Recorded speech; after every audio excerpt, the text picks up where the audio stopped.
Hey everyone, Eva Thompson here. Welcome back to another video. Today I want to talk to you about when and how to bring up the fact that you are struggling with retroactive jealousy to your partner. And this generally is not recommended because if not done properly, it can lead to asking questions, it can lead to seeking validation, which obviously feeds the RJ. It can lead to shaming and blaming your partner, and just generally getting triggered and getting emotional, which obviously doesn't help the RJ and doesn't help the relationship. So this video is not for everyone. It is for the people that feel like they want to share this with their partner. Because I had this big question in my mind when I was struggling as well, is, well, how am I meant to be with someone in a relationship where you're meant to be open and vulnerable and build trust, but you can't share something that is so big that you were going through? How does that work? I didn't understand it. I understand why people recommend to not talk about it, and I do think that it can lead to things becoming worse. Again, if it's not done properly and if it's not done when you're ready. So if you are someone that feels like you're embarrassed to talk about it, or you feel ashamed, or you just don't feel ready, or you want to figure things out a bit for yourself first before you share what you're going through with your partner. Generally, if you don't feel ready, then there's no rush and you don't have to do this in order to overcome RJ. This video is just for the people that feel like they want to. They want to share what they're going through with their partner, either because they feel ready to, or because their partner is starting to notice that something's going on and they might begin to take it personally, feel like it's their fault. You might feel like you're drifting apart because of the RJ. Maybe when you get triggered, you shut down and they notice that. So this video is again for people that feel ready to open up to their partner about what they're going through. If this is done properly, it can bring you closer as a couple. There are two main things to keep in mind if you want to talk to your partner about the RJ. The first one is your intention. As in, don't expect that this conversation is going to heal the RJ. Take all the thoughts away. Don't use this conversation as a way of getting validation or thinking somewhere in the back of your mind that now that they know what I'm going through, I can go to them every time and ask for reassurance, because that just feeds the RJ. Your intention here should be either to just let them know what's going on, or to reassure them that it's not their fault and they shouldn't be taking this personally and that you're working on it and doing your best. The most important point here is make sure you begin working on the RJ and doing some self-reflecting, understanding what you're going through, why this is happening, and begin to find ways to overcome it before you have this conversation.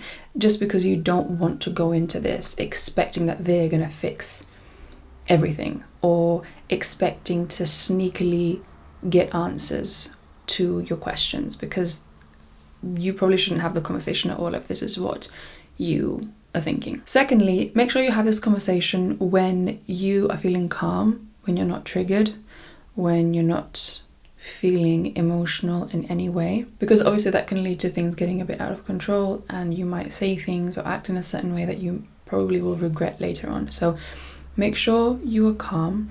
Make sure you're not doing this to serve the RJ, as in using it as a sneaky way to ask questions or get validation.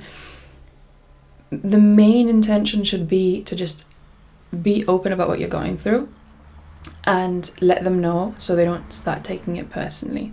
And this is where language is very important, because you don't want to say, well, you did this and therefore you made me feel this way.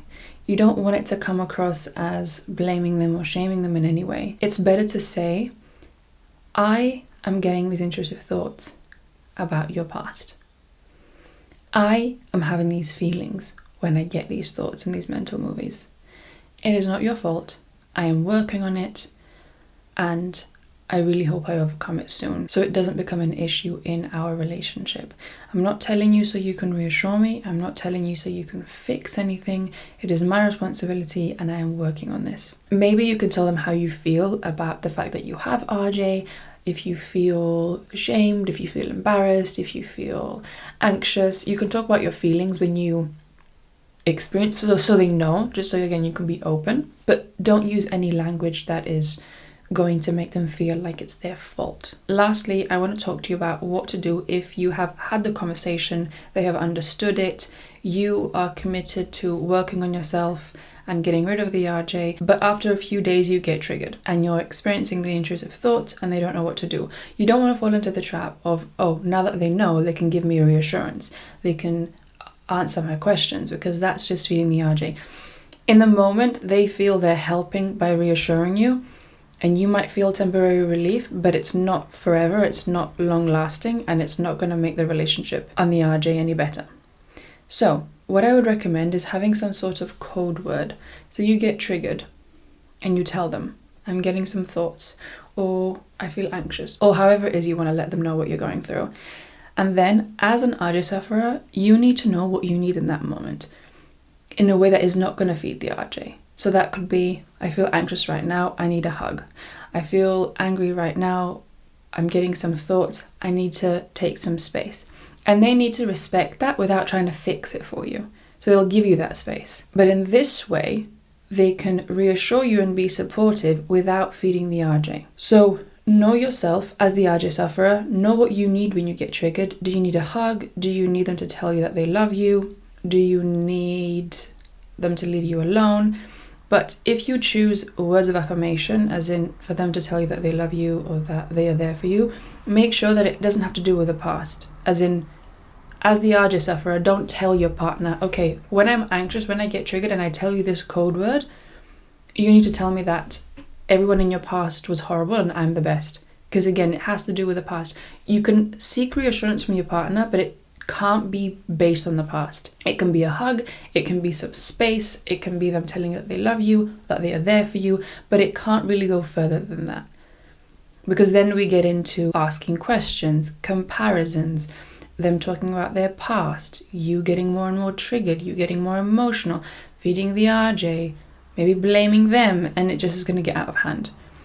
So, to summarize, remember, if you don't feel ready to talk to your partner right now about what you're going through, that is fine. There is no rush, you don't have to. If you do want to talk to your partner because you want to tell them what's going on and you feel it might bring you closer and you don't want them to take anything personally, they've begun to notice that some things are off, or that you become distant sometimes, and you just want to let them know, then two things to keep in mind are your intention. Don't use this conversation as a way to fix everything or as a way to get answers in a sneaky way or to seek reassurance. It's just to let them know so you feel like you're not hiding anything, and so they don't take it personally or think that things are their fault, and then resentment begins to build. And secondly, the language that you use. Remember, try your best to not shame and blame them, to not make it seem like it is their fault. Take responsibility for your emotions and your thoughts, and tell them, I feel this way when I get these thoughts, and I am doing my best to overcome it. I'm working on myself, okay? If you've had that conversation and you get triggered, have some sort of code word, and you as the RJ sufferer, know yourself as to what you need in that moment. So it could be, again, the code word could be, I'm feeling anxious, or whatever you want it to be. What do you need? I need a hug, I need some space.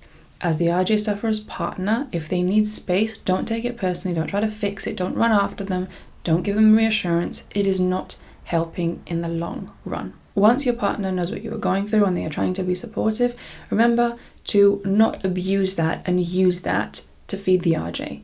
As in, when you want reassurance, make sure it's present-based.